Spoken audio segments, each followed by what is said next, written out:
વાસુ sir, મને એક question હતો.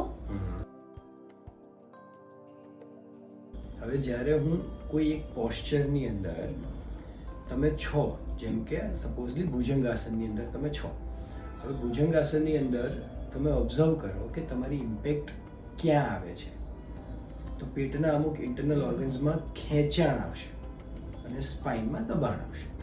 તો હવે જે ખેંચાઈ રહ્યું છે, આખું સ્ટમક ખેંચી રહ્યું છે, એવા ટાઈમે અગર હું કપાલભાતિ કરીશ અને ઇન્ટરનલ ઓર્ગન્સને ધક્કો મારીશ તો શું થશે?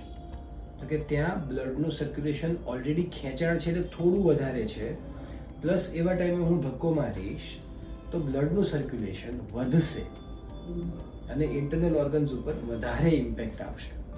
હવે એવી જ રીતે જેમ કે શશાંકાસન લઈ લો, તો શશાંકાસનમાં તમે જ્યારે બેઠા છો અને પેટ દબાઈ રહ્યું છે, તો જ્યારે દબાયેલું પેટ છે એની અંદર હું વધારે ધક્કો મારીશ તો અંદરનું સર્ક્યુલેશન વધશે. ઇન્ટરનલ ઓર્ગન્સ ઉપર પર્ટિક્યુલર એક પ્રકારનું પ્રેશર ક્રિએટ થશે, જેનાથી ઇન્ટરનલ ઓર્ગન્સ ઉપર સારી ઇમ્પેક્ટ આવશે, પ્રભાવ આવશે. એના માટે દરેક પોસ્ચરમાં આપણે કપાલભાતિ કરાવીએ છીએ.